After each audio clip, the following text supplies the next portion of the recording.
Les tensions entre la Corée du Sud et la Chine ont été réveillées la semaine dernière après la mort d'un garde-côte sud-coréen tué par un pêcheur chinois. Des centaines de Sud-Coréens en colère se sont rassemblés à Séoul pour exprimer leur frustration sur cette nouvelle attaque. Le sentiment anti-Chine est monté d'un cran mercredi dernier en Corée du Sud. Des centaines de militants sont descendus dans les rues de Séoul pour protester contre la mort d'un garde-côte qui avait été poignardé par un pêcheur chinois.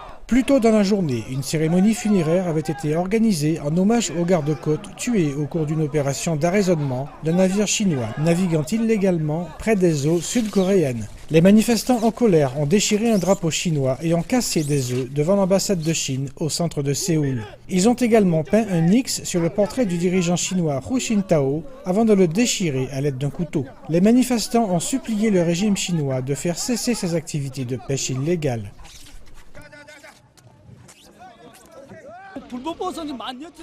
J'ai entendu dire qu'il y a plus de 10 000 bateaux chinois qui pêchent illégalement. C'est un problème que le régime chinois et la police devraient régler immédiatement. Mais le régime a choisi de négliger la question. Si la Chine adoptait une position plus ferme à ce sujet, les navires de pêche chinois et les pirates ne réapparaîtraient pas de sitôt dans la mer de l'Ouest.